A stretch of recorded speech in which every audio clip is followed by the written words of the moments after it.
Good evening to those of you who are joining us this evening. Very warm welcome. My name is John Beale. I'm Treasurer for the West Midlands branch of the Institute of Physics. I hope that you'll have a really interesting evening with us tonight.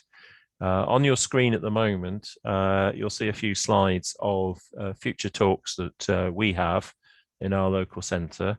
So you'd be very welcome to join any of those. Our next one in Worcester, unfortunately, is a face-to-face one, and that's fully booked. So if you haven't got your tickets already, I'm afraid you're already too late. But then we have one in December, which is also going to be, we hope, an in-person event at the University of Worcester. Please do come along to that one, and I think that's about to come up on your screen any second. So I will stop that.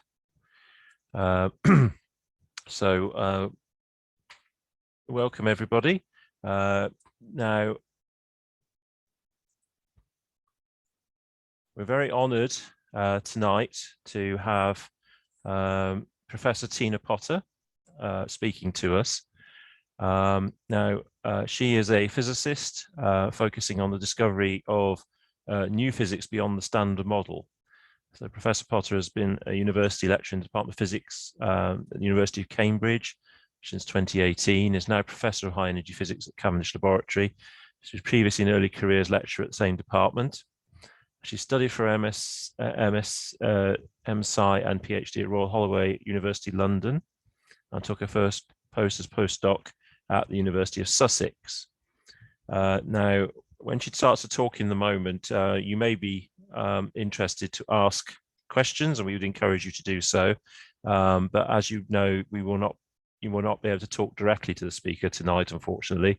But there is a question channel. It's Q&A, it's called. If you look at the bottom of your screen, if you open that up, you will then be able to type your question into that channel. Then Dave Cross, who you can still see on your screen, is going to be question master at the end. So he will field the questions to Tina at the end of the talk, try and give everybody a fair crack, and obviously combine any questions that are similar in nature, shall we say. But Tina has very kindly agreed to take any questions away, so if she's not able to give a full answer tonight, or we don't have time to get to them, then she will. She's happy to read your question and put an answer to it. Without any further ado, I'm going to hand over now to Tina. Welcome. Okay. Thank you very much, John, and thank you very much everybody for joining me here today on Zoom. I'm sorry it can't be in person, but at least I get to reach more of you today. So I think I've got your attention for about the next hour. And what I'd like to do is tell you about what I love to do. And that's what I'm trying to do, is really trying to see the invisible. I'll be telling you about this dark matter puzzle. That's one of the biggest questions in science today. So before we get into that, though, it's always nice to know who's talking to you. So just a little bit about myself. I'm from Croydon, which is in South London, where I first enjoyed physics and maths and decided that the sensible thing to do would be to go on and study physics. So I went across just to the west of London to study physics at Royal Holloway, which is part of the University of London, that's where I first studied particle physics. Never seen it before, and just thought this was the most amazing thing that we didn't actually know much about. So I stayed on to do a PhD there at Royal Holloway. And then when I finished my PhD, I went off with my supervisor to start a new group, a new Atlas group down at the University of Sussex. And then that's where life really started to change, where we got our first dog, which you can see on the right there, that's Milo, and then a second dog, the one on the left there, that's Daisy, so I do like my dogs. And we had our first child as well, who's our little Freddie there. So life completely changed there. And when I got back from maternity leave, I managed to secure an early careers lectureship up here at Cambridge. So off I went up to Cambridge. And now that was just a temporary lectureship and during that time, we had our second child, Emmy, there. And then when I got back off maternity leave again, there's a sort of pattern to this. I managed to secure a permanent lectureship there at Cambridge as well, when then, you know, titles change and things like that. And just a few weeks ago, I managed to secure the title of professor, which I'm very happy about. So 2021 has been quite good to me so far, but I would very much like more dogs in my life if I can, although I'd probably have to live on a farm to do that. So we'll probably just have to. Okay, so now let's get on with the physics. Now you know a little bit about me. So what is particle physics? Let's start off with the very fundamentals. What we're doing in particle physics is trying to understand what fundamental particles are. So what are the building blocks of the universe and how do they interact? What are those fundamental forces that govern those interactions? So we can break this down so far to our knowledge into something called the Standard Model. And we've got all of the fundamental particles that we know of at the moment so far.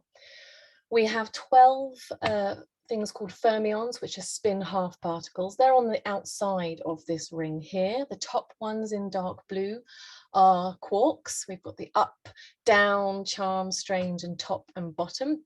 And it's the up and the down that make up protons and neutrons.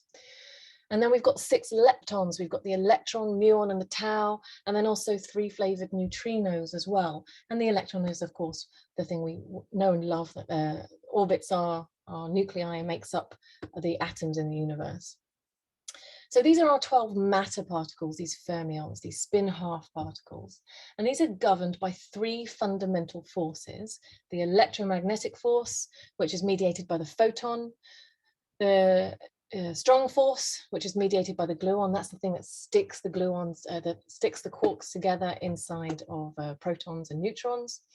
And then finally, we've got the weak force, which is mediated by the W and Z bosons, and that's responsible for things like radioactive decay. I'm not including gravity here at all. That is not part of the Standard Model, which of course is a glaring omission. Finally, the last and most recent particle to be discovered was the Higgs boson back in 2012. And this is responsible for some of these particles having mass, and the absence of any interaction is responsible for some of them having no mass, like the photon. So this seems very neat, particularly in this graphic. It seems very neat and straightforward, but is it really? So we're going to start to answer some of those questions, but why are we even interested in this in the first place? We like to study particle physics because we can look out at the universe that we know today, and we can see galaxies. We can understand what the galaxies and the other matter in the universe is made up from. But we like to try and trace back to the early universe to try and understand where we came from. So when we study particles, if we could study them at very high energies, it's actually like recreating the very early conditions of the early universe.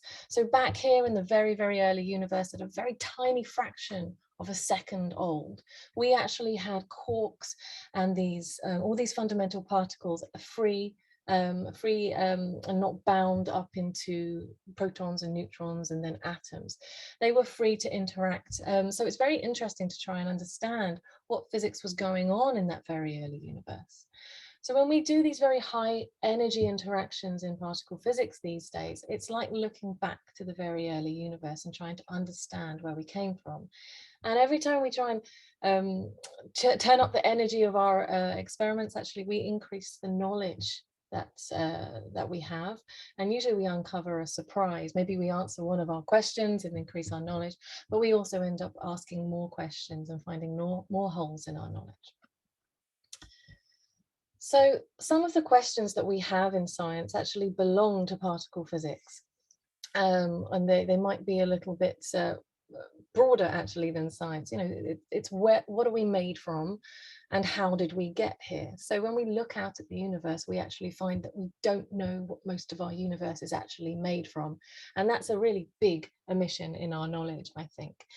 I'll talk a bit more about this, but we name these dark matter and dark energy, and we have lots and lots of evidence now for dark matter and dark energy, but we don't have any really well-fitting solutions to these phenomena. We'd also like to know what's responsible for the small differences between matter and antimatter. So in the early universe, the particles and antiparticles should have been created in equals amounts. But when we look out at the universe today, we clearly see that we don't have an antimatter universe or pockets of antimatter in our universe. It's matter dominated. So some small differences between matter and antimatter led to one dominating over the other. And we don't fully understand what could have caused that much of a difference. We're starting to see also some structure in the flavor sector, which is unexpected. We expect that actually leptons are treated universally by the forces in our standard model, but we're starting to see signs that that's not the case, and I'll talk a bit more about that later. And then we've got some other big questions, like why is the Higgs mass so low? If we understand the Higgs mechanism well enough, the Higgs mass should actually be up at the Planck scale, sort of 10 to the 15 or 10 to the 18, 19 GeV there, and it's not. So why is this Higgs mass so low? Why is it orders of magnitude down at 125 GeV? And then we have we'd like to be able to unify some of these fundamental forces, like the electromagnetic and the weak forces have been unified into the electroweak force at higher energy. It would be fantastic if the strong and electroweak forces again could unify into a single fundamental force, so-called grand unified theory, and maybe even take us a step towards including gravity into our theories as well. So lots and lots of really big fundamental questions that are still outstanding in this field. So let's have a little talk about dark matter. So many years ago, over 100 years ago, the rotations of galaxies were studied. And so literally how fast are these stars rotating around this galaxy, and it tells you how much mass is inside this galaxy. The faster a galaxy is rotating, the more mass there is there holding it together. That gravitational force has to be larger, therefore there has to be more mass in that galaxy. So we can go and measure these galactic rotation curves and understand how much matter is inside these galaxies. And our expectation was actually that these rotational velocities would actually fall away as you get away from the center of the galaxies. But instead, this wasn't the case. In fact, we actually saw that these rotational velocities were increasing from our measurements from starlight and carrying on increasing as well, and we used hydrogen spectroscopy. So this is actually telling us that there's far more mass inside these galaxies than we can see, than is actually visible with stars and luminous dust, etc. So much more, actually. So this is something we call dark matter, because it's not something we visibly see, but we do see its gravitational effects. And we can also make measurements of the cosmic microwave background radiation. And this is a very ancient light from the very early universe, from when the universe went from a radiation-dominated universe to a matter-dominated universe, and the light could finally pass through unimpeded. And it's a really, really nice fingerprint of what our universe is actually made from, and also its geometry as well. So when we have a look at the power spectrum according to the angular resolution, at very large angular scales, there's actually no difference in it's pretty flat, this power spectrum, there's no differences. But actually, when we get to very small angular resolutions, when we look at the very small scales, actually we start to see big variations, or quite small fluctuations in this power spectrum. The first of these peaks actually tells us that we live in a flat universe, and it's not open and it's not closed. The second peak tells us that 5% of our universe is made up of something we call baryonic matter, like protons and neutrons. So the matter that we know from the standard model. And 26% of the universe on this third peak here is dark matter, so non-baryonic matter. And that's a lot more than this 5% that we actually know about. And then 69% of it is something called dark energy, and that's responsible for the acceleration of the universe. So we're very much living in this dark universe. Overwhelmingly, the energy and matter is dark. It's dark energy, and it's this dark matter. So I'm not going to talk about dark energy today. I don't know very much about dark energy. That's more of the realm of mathematics right now and a few dark energy sky surveys. But I will talk about dark matter today. So what could dark matter be? We know that it's got to be it's got to be electrically neutral, otherwise we would see it with the interactions with photons. So it can't be any of the quarks and it can't be our charged leptons. Okay, so maybe it could be our neutral standard model bosons, but they're not stable. They're very unstable. They would decay fleetingly, and they certainly wouldn't be hanging around on timescales of the universe. It could be neutrinos. They are actually quite a good candidate, and we very much consider neutrinos could compose part of the dark matter. However, they do have a very small mass, they're electrically neutral, and they're very, very, very weakly interacting. So they are quite a good candidate. However, they are so light that we would need so many of them that, and because they're so light, they would be ultra relativistic and traveling very, very fast through the universe. They wouldn't be sitting still. And so with that many neutrinos traveling at close to the speed of light through our universe, it actually smears out the structure of our universe that we see today. Galaxies would not really be forming in the pattern that they are today. So we don't have a suitable dark matter candidate from the standard model at all. All we know is that it's got to be very stable on the timescales of the universe, neutral, quite heavy, and very, very weakly interacting. We're looking for a heavy, ghostly particle here. So how can we try and find out more about this dark matter? There's three ways we could do this. We could break it, we could shake it, or we could make it. And so by breaking it, what we're doing is we're looking for the very rare, we're looking at the center of galaxies where we're expecting dark matter to really be clumping together because of the gravitational forces, and looking out for very, very rare times when maybe two dark matter candidates annihilate into two standard model particles, maybe like high energy photons. And we're looking for high energy photons coming from the center of galaxies. We haven't seen anything there. We could try and shake it, and that's the direct detection, where we're looking for these dark matter particles interacting with standard model particles, maybe bouncing off of them. So as we travel, the Earth travels around the sun, and as the sun travels around the Milky Way, we're actually traveling through a dark matter wind almost. And so as we travel through, we're hoping that these dark matter particles will have a very rare interaction with our standard model particles, maybe big tanks of water, so that we can really see those very rare collisions, perhaps. And finally, we could make it, and that's where I come in. We're using high energy colliders to smash together standard model particles to make, hopefully, dark matter particles. And this is really, really challenging, actually, because if we're making these dark matter particles, how do we see something that's completely invisible that we've made? So what the Large Hadron Collider, that's exactly what we're doing right now. We're taking very high energy protons, smashing them together at the highest energies than we've ever done before, and trying to make something interesting like dark matter. So just a little word of colliders, so we're all on the same page about this. We're using Einstein's energy and mass relation, E equals mc squared, which I hope you've all heard of, to make new particles. So the more energy we put into these collisions, the more massive the particle that we can make. They are directly related by the speed of light squared. So if we take protons to the world's highest energies that we have before, each of our beams in the last set of collisions was 6.5 tera electron volts each, and we bring those together to collide, we could be making standard model particles like Higgs and muons and bound together quarks and like called hadrons, or electrons, or we could maybe be making black holes or dark matter. It would be really, really interesting. Now for dark matter, we know it's heavy. We know we haven't seen it at lighter masses. So we know that we want to be creating something quite heavy. So we want high energy colliders. But also we want really high collision rates as well, because we're trying to create something very, very rare.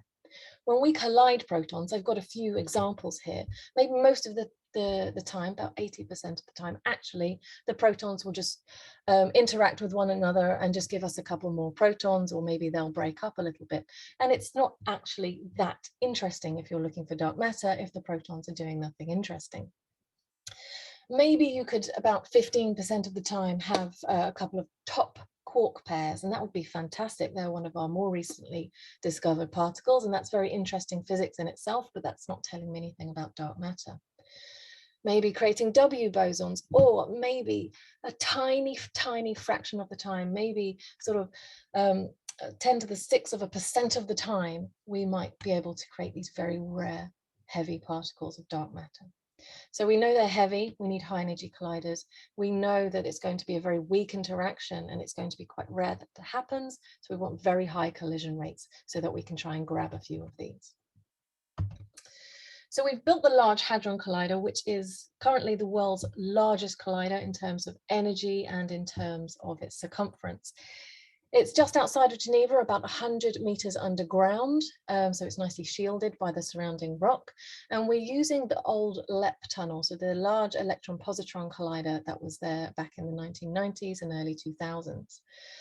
So we take some hydrogen, basically from a bottle of hydrogen, and we strip off the electrons, and hey presto, we have protons for our beams. And they begin a circuit around a complicated accelerator circuit. So it starts in some of the older rings, going up to higher and higher energy into the SPS here, which was the original ring that we used to discover the W and Z bosons, into the Large Hadron Collider ring, which is 27 kilometers in circumference. So you can almost get a bike down there actually if you want to cycle around. And we use these amazing magnets to bend the protons around this ring. And actually most of the accelerator circuit complex itself is actually magnets for the bending. Not much of it actually is used for the acceleration. So we've got these superconducting magnets that produce fields of 8 Tesla, which is absolutely very, very high magnetic fields down there. And we've got about 1,200 of them scattered around the ring, put in place, of course. They're about 15 meters long and 35 tons each. They are absolutely huge. And for them to be superconducting, we have to cool them down to about a couple of degrees above zero, using about 120 tons of liquid helium, which we're trying very hard these days to keep and recover and recycle. So this accelerator complex gets them, these protons, up to very close to the speed of light, to 6.5 TeV in energy each, and we're hoping actually on the next run to push that a little bit further. And that means they're going around about 11,000 times per second. And then around the ring, we have dug 4 huge caverns, sort of cathedral-sized caverns, to place some detectors where we bring the beams to collide at each of these 4 points. So each of the 4 experiments receives collisions at exactly the same time. And this is the kind of output that we see in our detectors, sort of reconstructed. You can see tracks of particles spraying out and hits of inside other parts of the detectors. And I'll sort of take you through that in a second. But not only is it a very large, physically a large experiment, it's actually, I would say, humankind's largest and most successful global collaboration in our history. We've got particle physicists, we've got engineers, accelerator scientists, all coming together, and theorists as well, all coming together to work on the same goal across these 4 different experiments. We want to confirm the standard model actually is still holding at these higher energies. We want to discover the Higgs boson, and it's fantastic to say that actually we discovered the Higgs boson just a couple of years after turning the LHC on. So we've already achieved these 2 goals. In fact, the standard model is behaving very well at these high energies. The other 2 goals that we really want to reach are to observe some new forces and particles or symmetries in nature, something new and unexpected that could help us answer some of our questions, or could completely come up with something very surprising and unexpected. And also we want to try and produce something like dark matter, to try and explain what our universe is made of. So we've got these 4 different experiments, and we share the beam time, we share data, and we share technology as well with the rest of the world. So all of the technology, all the R&D, everything we learn is given back to the world freely. And then also once we're done with our data, we also start to release that as well. CMS and Atlas and LHCb, and I think Alice as well, have all started to make their data available for anybody to use. So we've got two general purpose experiments here, CMS and ATLAS, and I work on the ATLAS experiment. And then we've got two specialized experiments, lhcb, which is looking for these very small differences between matter and antimatter that explain why we have matter left over in our universe. And then we've got ALICE, which is another specialized experiment looking at the quark gluon plasma, that fourth sort of state of matter.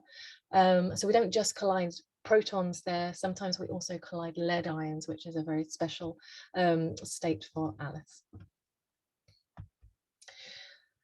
So it's large physically, it's large globally, and it's also a very long-running experiment. So we turned on back in 2011, and in the following year we announced the Higgs boson discovery, which was that was fantastic.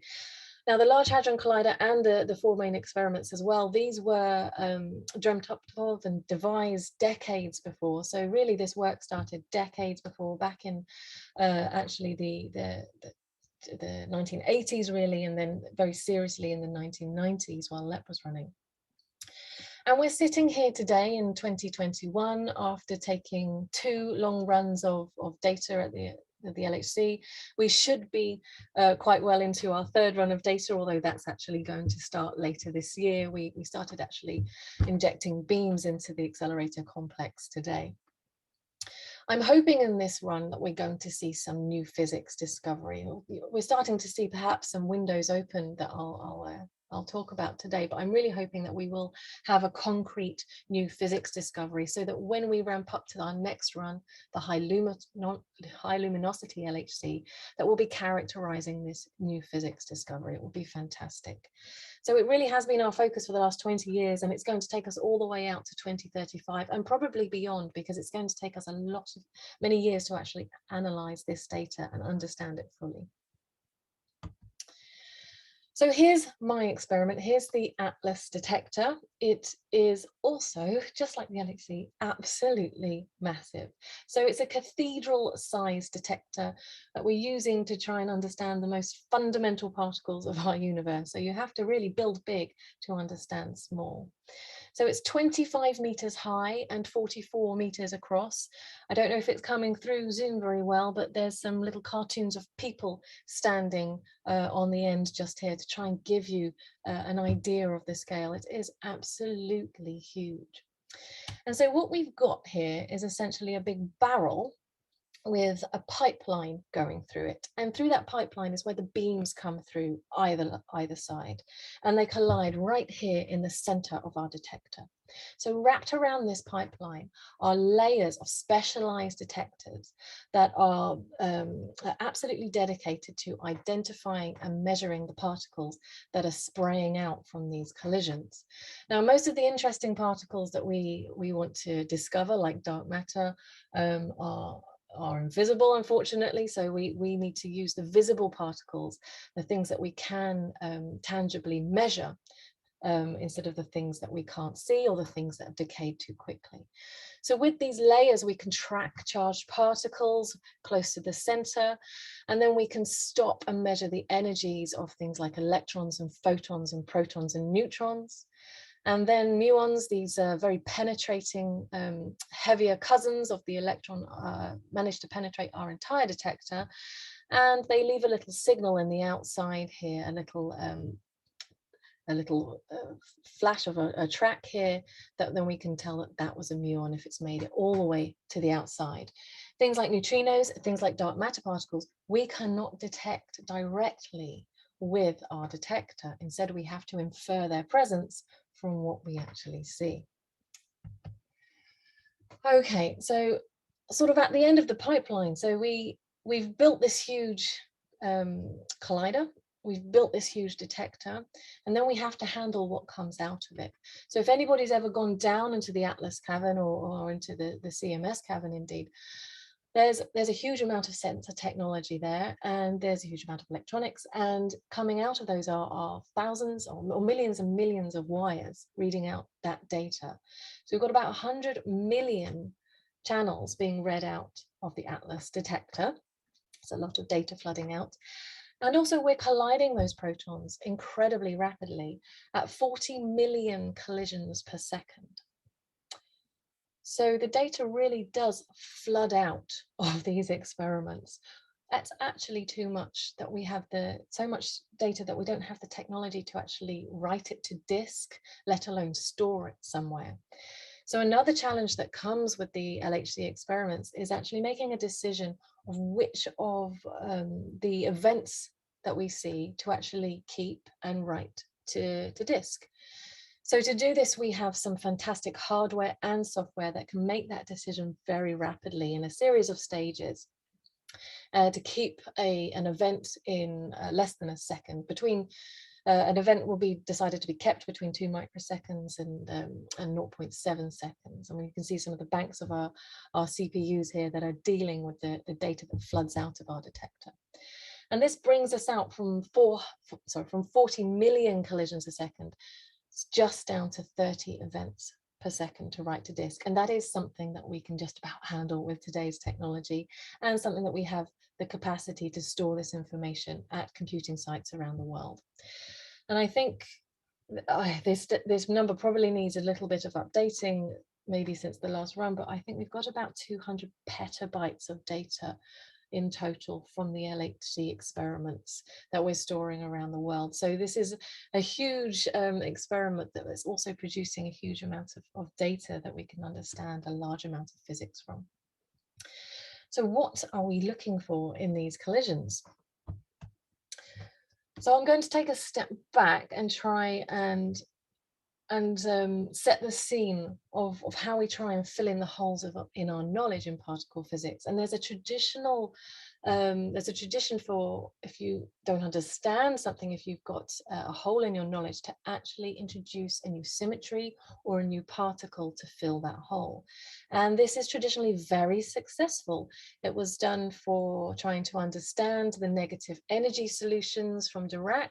So matter and antimatter were proposed, and indeed then the positron, which is the antimatter particle of the electron, was subsequently discovered. The top quark was proposed for symmetry reasons as well, and that was subsequently discovered in the 1990s. The W and Z bosons as well were postulated to fill holes in our knowledge before we actually found them. And indeed, maybe the most famous one back in 1950s now, the Higgs boson was proposed along with the Higgs mechanism to explain why particles had mass.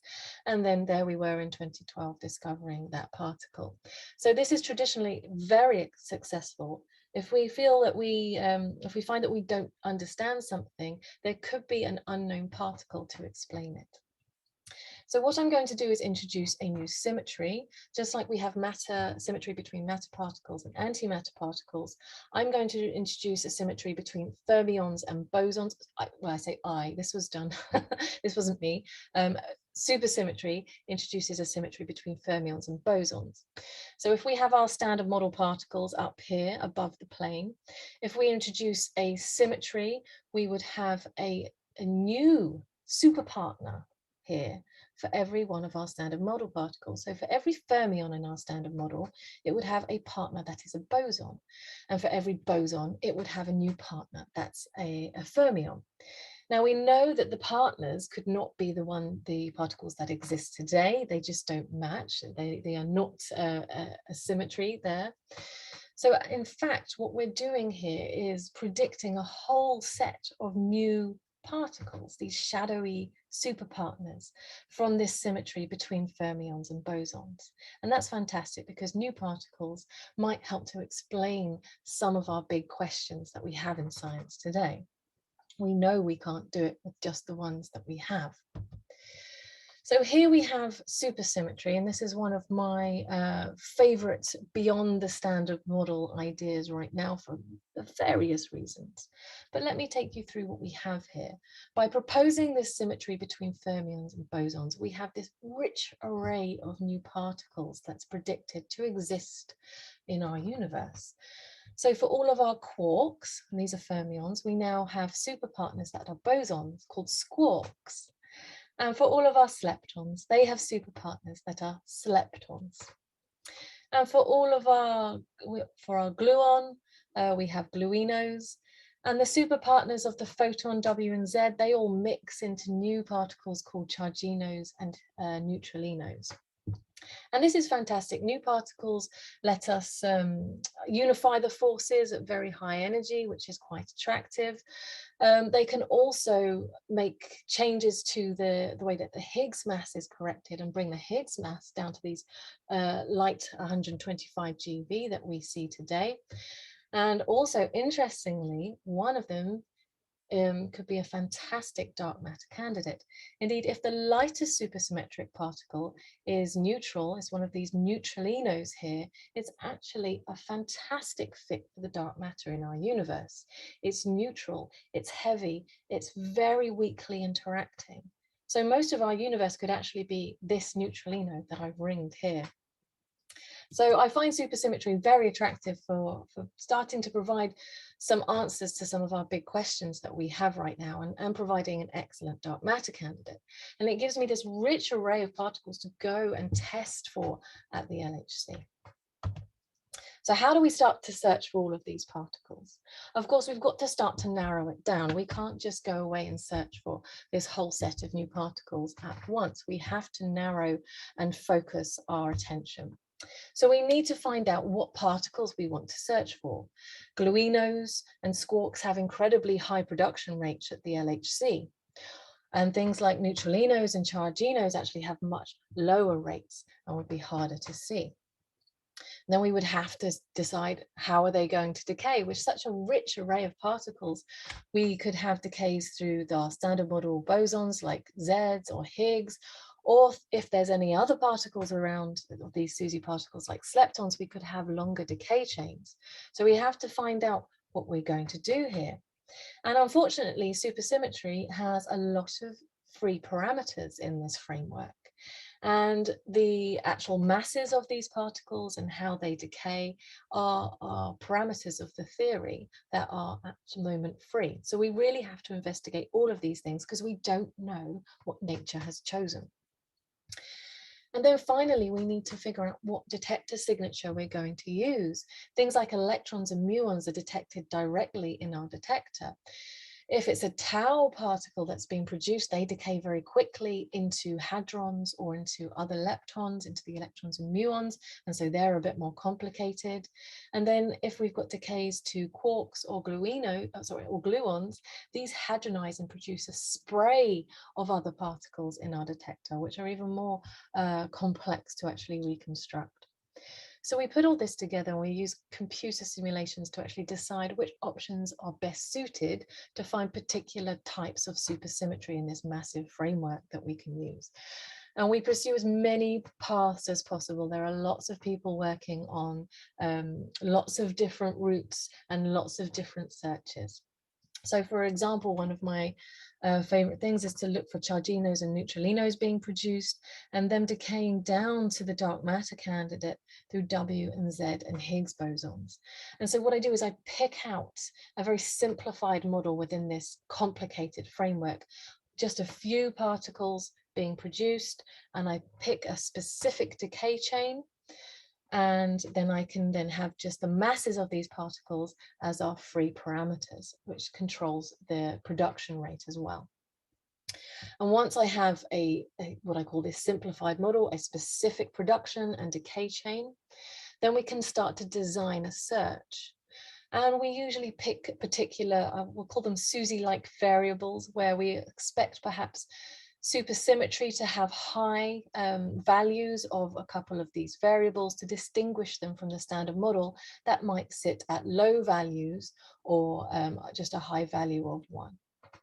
And so in this way, we can define where we expect the signal of supersymmetry to sit, and then regions where we can control our standard model background and validate our modeling as well. So one of these Suzy-like variables is missing energy. And this is a smoking gun of supersymmetry, or anything actually, where you would have a heavy escaping invisible particle that's produced. So I won't just put it down to supersymmetry, but any theory that has that would produce a heavy escaping invisible particle in our LHC collisions would give us missing energy. So we have, I'm going to use a CMS example here. We have the transverse slice of our detector. So if you can imagine, the beam pipe is going into the page or into your screens and out. We have this transverse slice of our detector, and we can use this to try and infer the presence of anything that escaped our attention. So in this plane, we know that we must conserve momentum. It must sum to 0 because our beams had 0 momentum in this plane.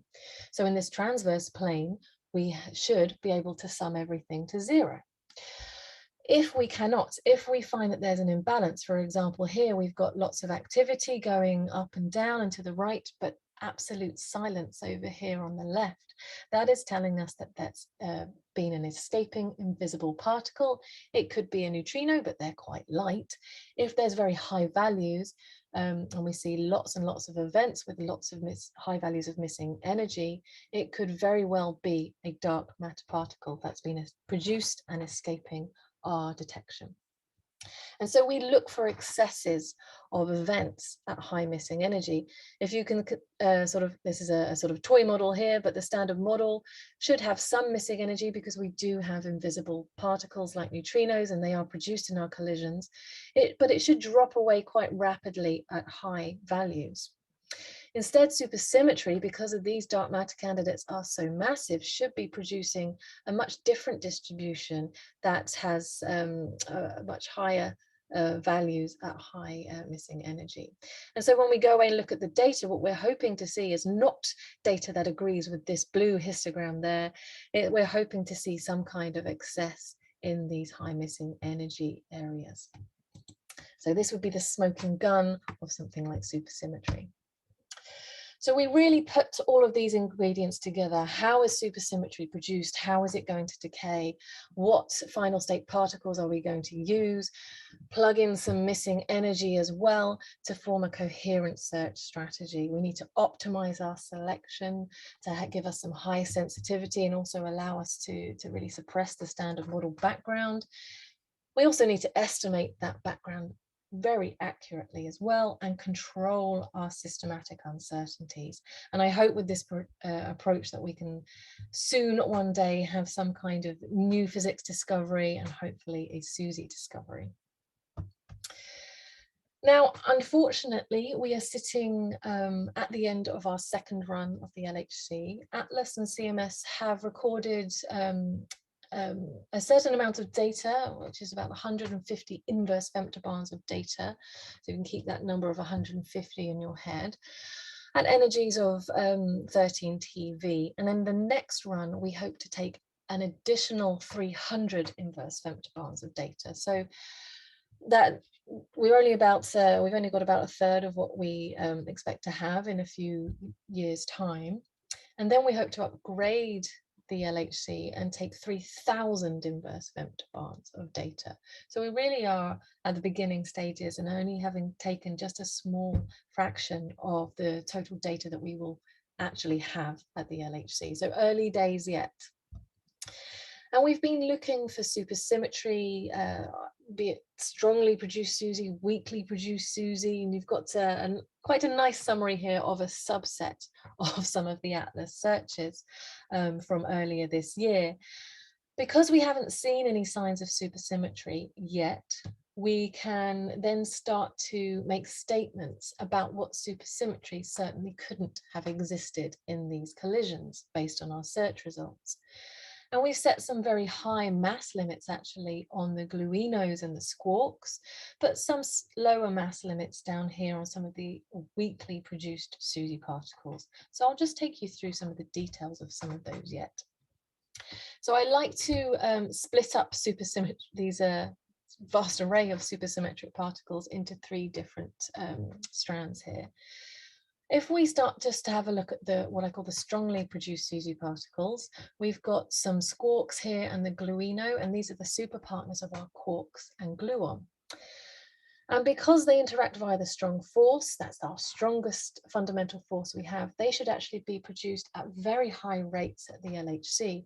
And in fact, before we turned on the LHC, this is something that we thought we would see on day 1, actually, of turning it on.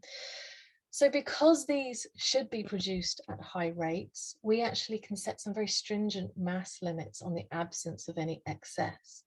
And actually in quite a few different searches, you have different searches that are done in different colors here. We can exclude gluinos up to around over 2 TeV actually for quite a wide range of the dark matter mass here. So we've got these two-dimensional mass planes of the produced Suzy particle on the x-axis and our dark matter candidate here on the y-axis. And so yes, we're excluding up to about 2 TeV here, and it's very similar for the squarks as well, simply because the production rate should be so high. There are some gaps though, for example, where the mass differences start to get quite small, so the search is certainly not over yet. The next interesting set of these ones highlighted in blue here, which are the third generation, the so-called stop and the spotum, the partners of the top and the bottom. And these are produced at pretty moderate rates, actually, at the LHC, if they do exist in nature. The problem is that the stop looks very like the top. And if we produce the stops in pairs, they would look very much like top pair production, our standard model production. And the LHC is very much a top factory. Actually, we've got very high production rates. So it's difficult to actually pick apart a signal from the standard model background there. And so our sensitivity to these kinds of particles is a little bit lower.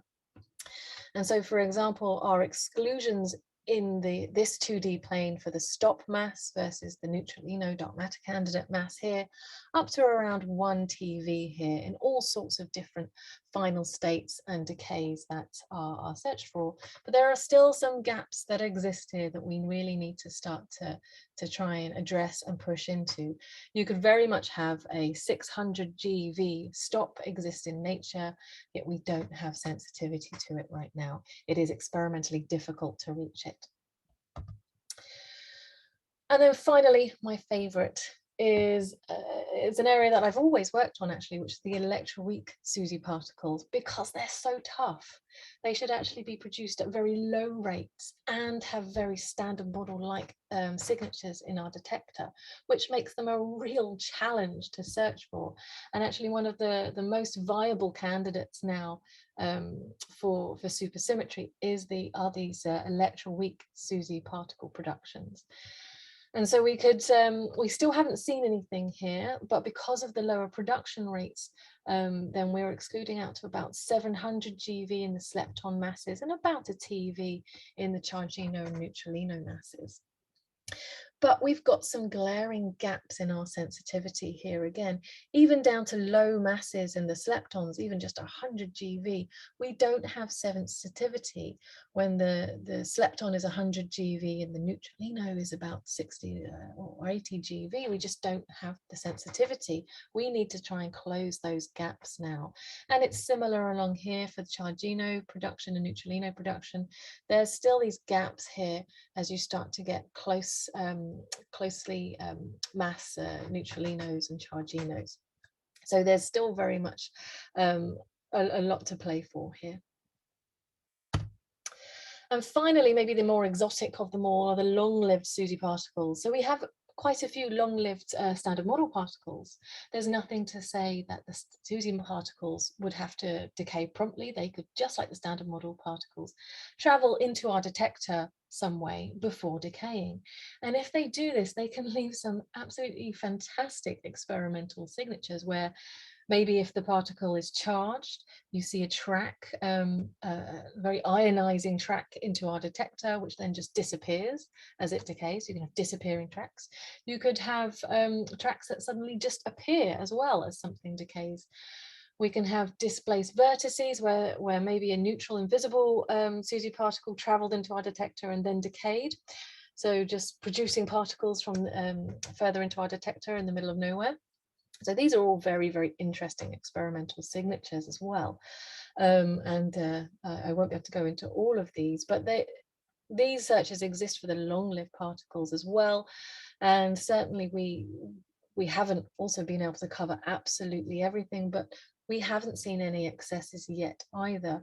And we've able to exclude, for example, long-lived gluinos up to around 2 TeV in energy across orders of magnitude of possible lifetimes here, from very promptly decaying gluinos about 10⁻³ nanoseconds, all the way up to stable gluinos that would travel through our detector or even maybe get stopped in our detector. So sadly, no new physics from the supersymmetry searches at ATLAS. But hints of something are appearing, and maybe some of you have started to hear about these. So if we go across to one of the other LHC experiments, the lhcb, the LHC beauty experiment, there are some flavor anomalies starting to appear. So the standard model predicts that electrons and muons and taus actually should all be universally treated in the standard model by the weak and the electromagnetic force. So this is what we call lepton universality. And this is something that, of course, we must always go away and test. And it's something that we're testing at LHCb. These B mesons here that are bound states of ups and anti-B quarks are semi-long-lived, and they travel a little way into the LHCb detector before decaying, in this case to a kaon and a pair of leptons, which could be electrons or muons or indeed taus. Now this search wants to compare the rates of the times that this pair of leptons is an electron and a positron, or a muon minus and a mu plus. And the standard model predicts that if we take the ratio of those rates, it should be 1 because of lepton universality. Now, these are very rare decays, actually. Very, very rare decays of the B mesons, which means it's quite easy to see small deviations from these small values, actually. And also we have very precise theory predictions. So it's a very good test bed for lepton universality. Now, earlier, I think it was last year, LHCb came out with a new result for this measurement, which confirmed previous measurements from Barber and Bell and previous LHCb measurements, that this ratio is not 1. It's actually 0.85 plus or minus 0.4, plus or minus 0.1. So small systematic uncertainties here and quite a small statistical uncertainty. And this value of 0.85 with these uncertainties sits 3 standard deviations away from the prediction of 1. So this is what we call evidence of something new. Once we get above 3 standard deviations, we're quite interested that this really could be evidence of some new physics. 5 standard deviations is our gold standard for discovery, but 3 is where we start to get excited.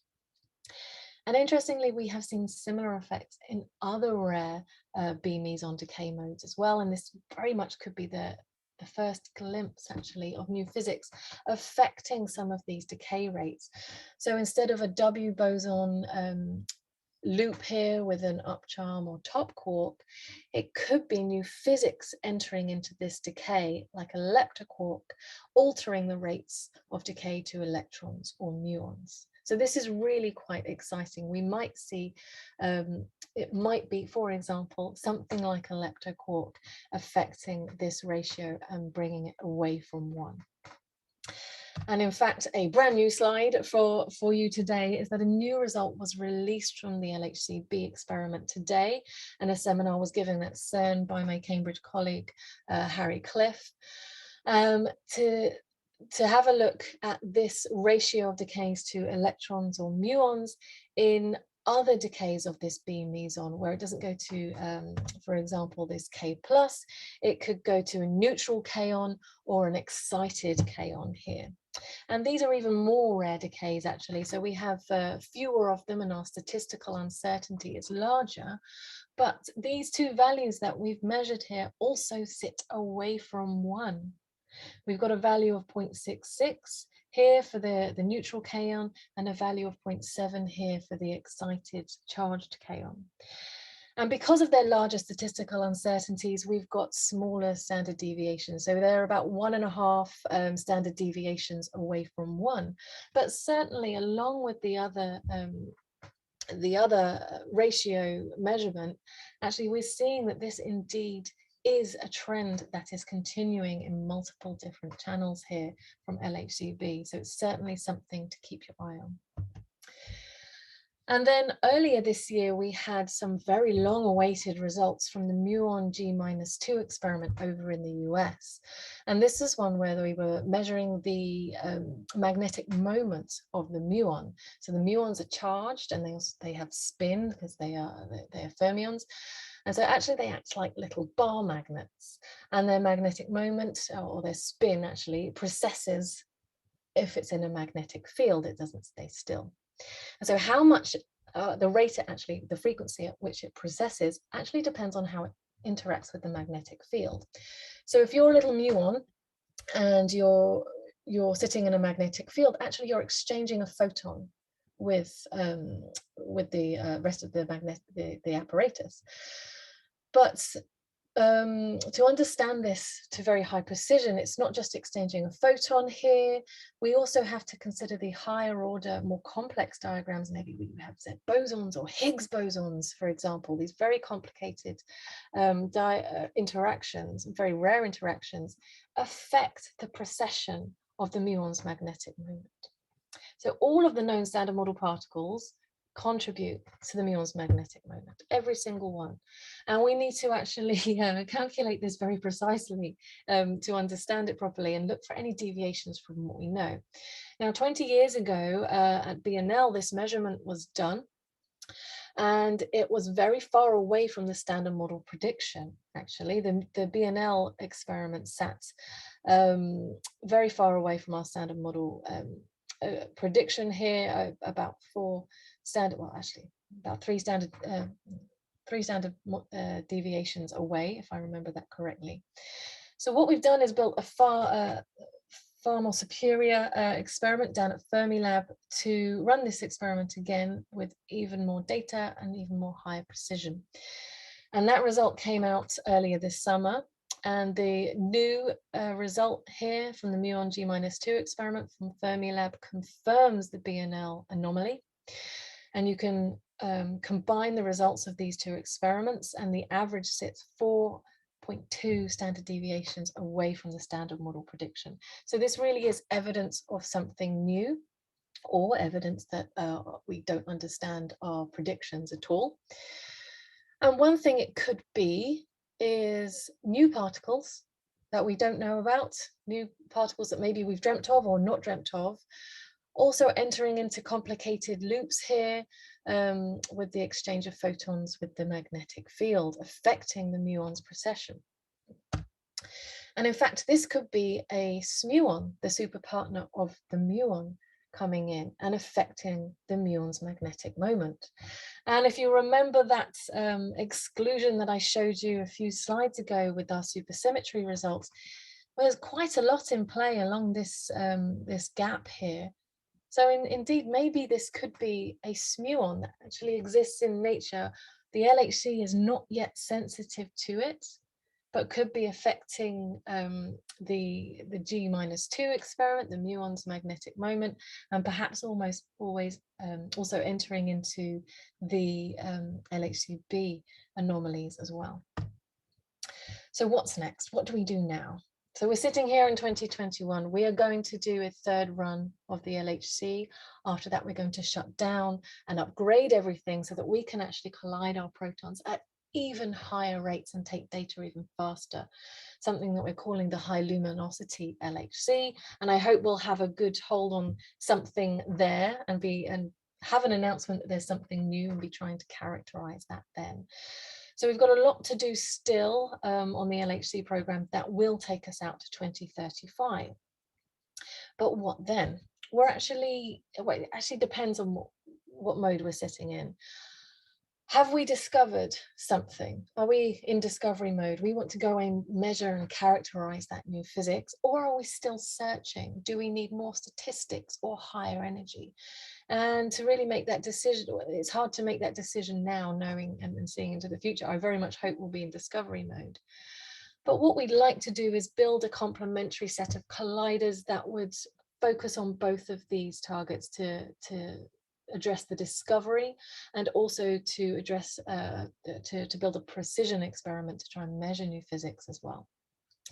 So this is sort of analogous to the LEP-HERA and LHC experiments that we've had actually over the past few decades. What we'd like to do is build a very long-reaching program of colliders that would enable us to have a look at the discovery and precision side of physics in the future. So we would build a electron-positron collider first, and whether this is a linear collider that could be up to sort of a couple of kilometers long, sitting just outside of Geneva, or perhaps even in Japan with the ILC, that would be a precision standard model experiment, or a Higgs factory as well, to really pin down some of the Higgs couplings and measurements there. Or we could, actually, we could extend the accelerator complex at CERN and build a 100-kilometer ring that would feed in from the LHC there. And this one would take us up to 100 TeV in energy. We're currently running at 13 TeV of collider energies. This could take us up to 100 TeV in energy and really, really push our discovery potential. And so if we could have this ring, actually, we could do these this collider program in stages. We could build a ring and first collide electrons and positrons and have our precision standard model and Higgs factory. And then upgrade it to collide electrons and protons so that we can really probe the substructure of matter and understand what's happening in our collisions and pinpoint our theory calculations very well with those experiments, similar to what was done at HERA in Germany. And then finally, the final stage would be to collide protons. So we would have this Hadron Collider, a 100 TeV energy Hadron Collider that would really push our discovery if we haven't yet got it. So this would be the sensible approach, in my opinion, to build this complementary set of colliders, enabling us to really address all of the discovery and precision that could come in the future. Okay, so I'll just finish now. So I hope that I've shown you that we've got a lot of unanswered questions in particle physics, and some of these are absolutely huge questions. What are we made from and how did we get here? And I find it a really exciting field to work in. I'm currently working on the LHC and the ATLAS experiment, and it's a fantastic thing to work on. It is our biggest experiment in human history. It's this huge, large-scale experiments that we're using to probe the smallest building blocks of our universe. We've got this amazing, successful collaboration that I'm also very, very proud of. And we're sharing all of our knowledge and we're pushing our technology, which we're able to give back to the world for free.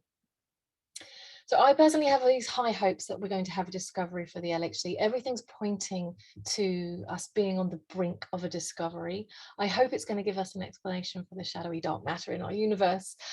It could be supersymmetry as well. I think that's really nice. It does offer us a lot of answers for some of our questions, but it's difficult to find and also poses a lot of its own questions as well. And it's challenging to look for. So we need to keep digging very deep into our data and you know, turning every single stone that we possibly can.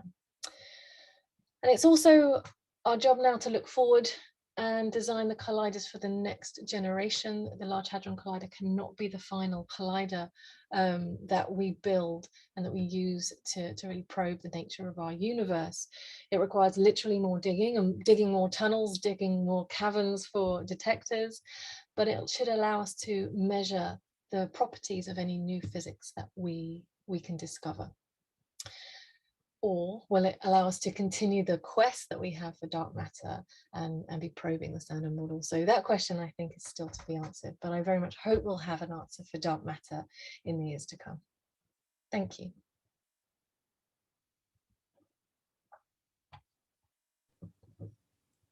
Well, Tina, that was fantastic. Thank you. I have some questions that have come in. Anybody? I don't appear to be able to make myself visible. Is the host able to switch me on?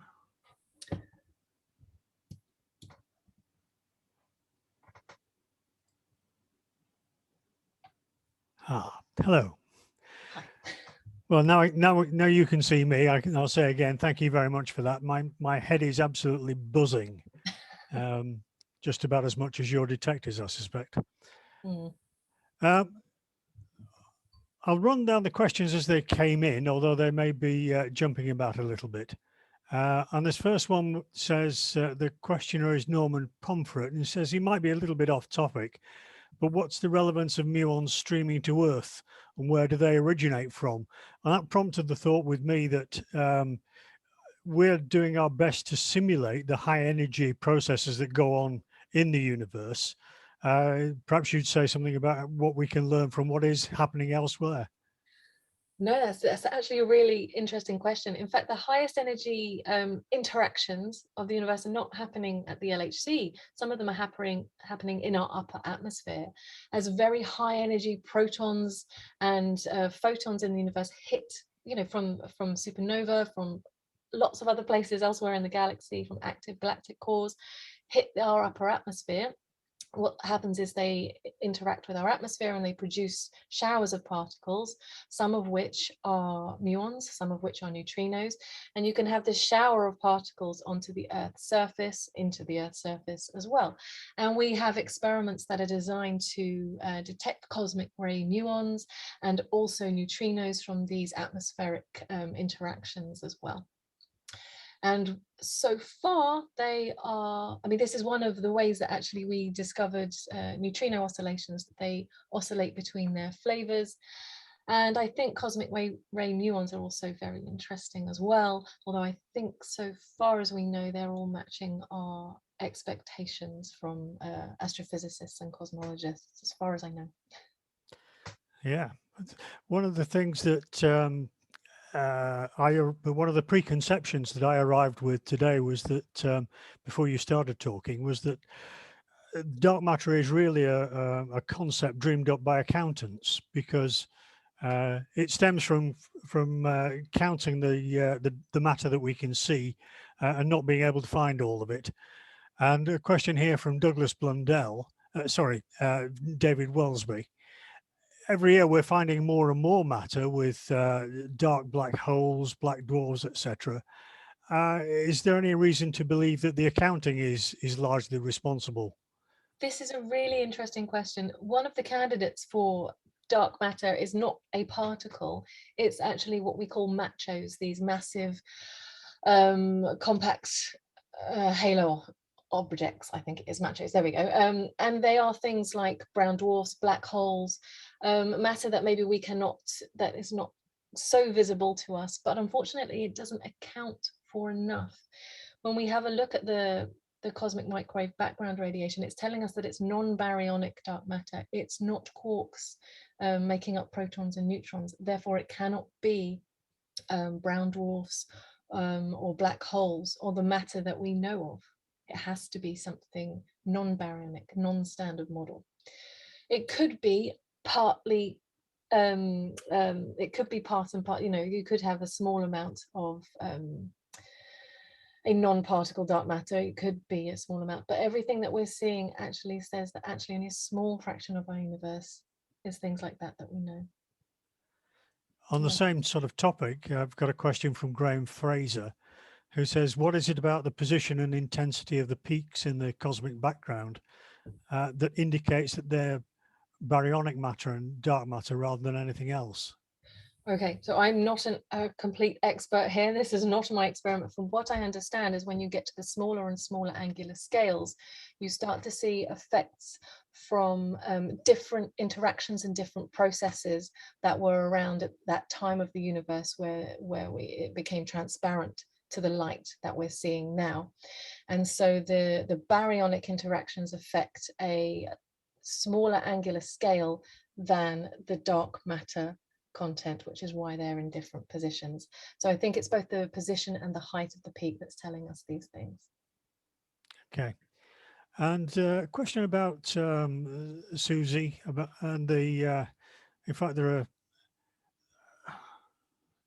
are two questions that speak to the our understanding of the standard model and supersymmetric expansion of that. So In the proton collisions, what mechanisms determine which of the many reactions take place? That was from Douglas Mundell. And from Fraser McNeill Watson, can Suzy explain why the fundamental charge unit is different in quarks, is subdivided in quarks, but integral in leptons? So I'll handle phrases first because it's a simple no. That is a really interesting question. We have no idea why, for example, the proton, which is made up of 3 quarks, why that charge of those 3 quarks sums perfectly to 1 and is the same as the electron. That is a very good question, and it's one of our big whys. We don't have an answer for that with supersymmetry. Maybe one of the bigger theories, more mathematical ones that we're not able to test right now, like string theory, might be able to say something, but there's no answer for that right now. It's a good one. So supersymmetry, if I read you correctly, there is an interesting conjecture based on the adding a symmetry into the standard model, but it's in no way completes the standard model to explain everything we know about it. Precisely. It certainly doesn't include gravity, but it could be a step towards that, for example. So it's an interesting extension of our space-time symmetries. I think it's the last one that we can actually do in the Poincare group. And so it's the natural thing to do to assume that that symmetry could be there in nature. But no, it doesn't answer everything. No. Okay. And the one that I'll just go back to Douglas's question about what mechanisms determine what reactions take place. It's probabilistic. And what determines the probability for something to happen depends on the conditions of your experiment, depends what particles you're colliding, and it depends what energy you're colliding them at.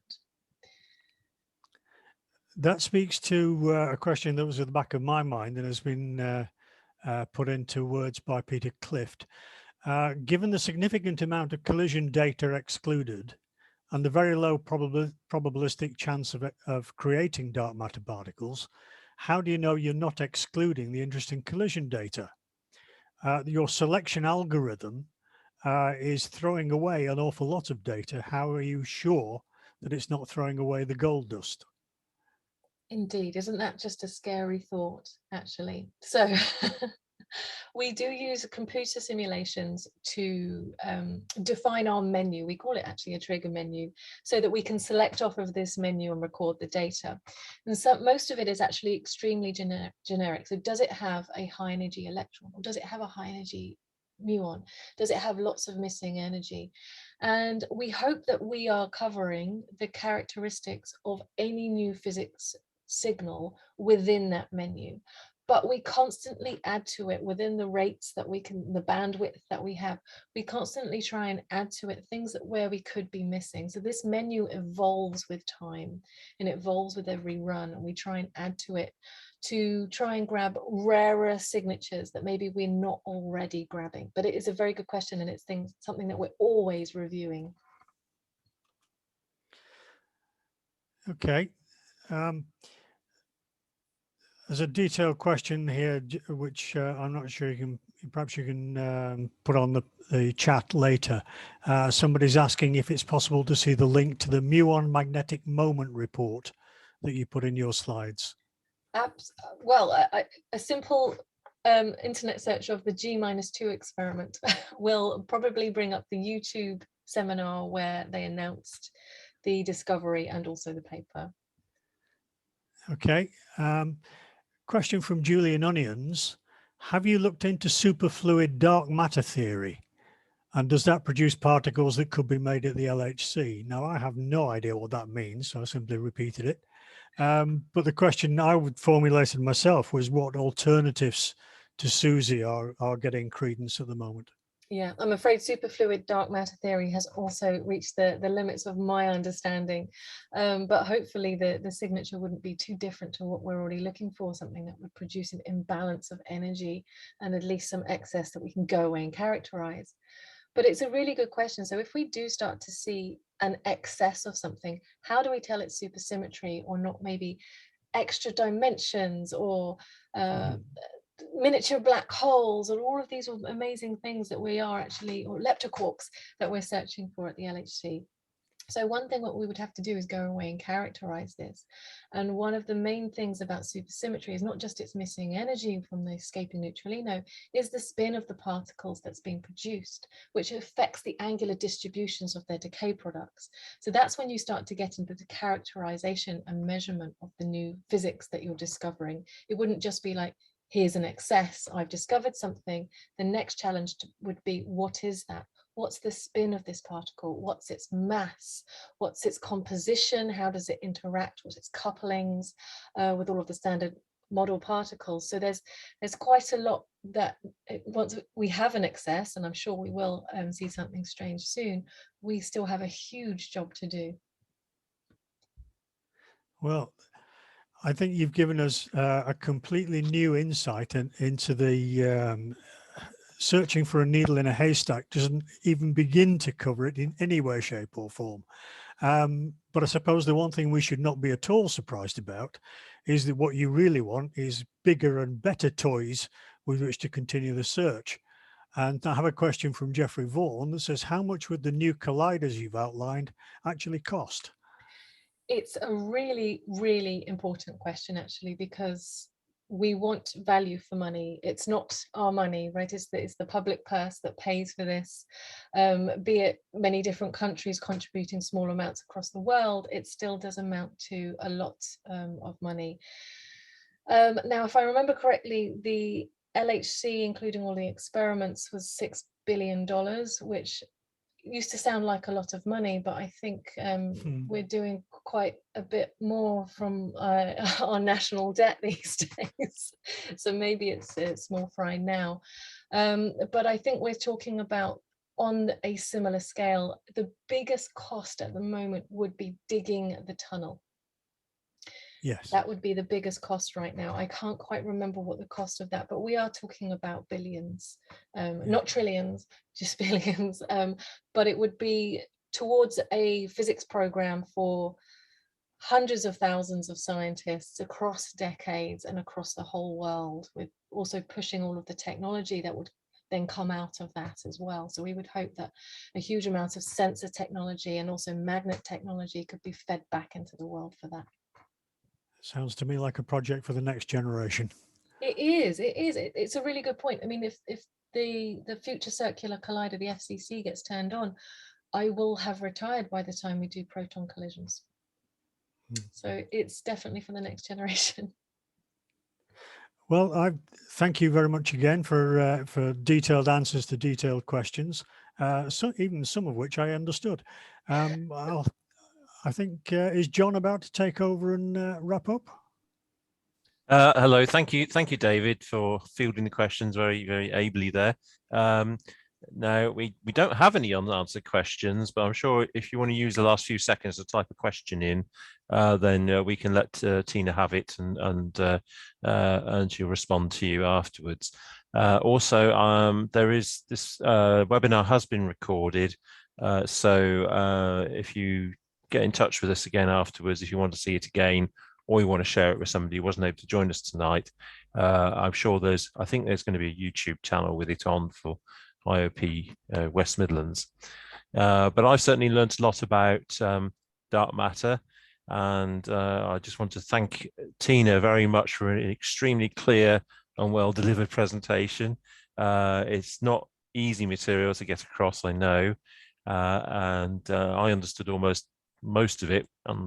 Particle physics isn't my area, so thank you very much again, and thanks to all of you, the audience, for attending tonight. I would say safe journey home, but you probably are at home. And for those of you who are coming, we'll see you on the 23rd of November in Worcester for the most dangerous experiments in physics. If you're not coming to that, please look at events.iop.org and search for Worcester or something like that, and you will find details of our talks from December onwards. So thanks very much, everybody, and good night. Bye-bye.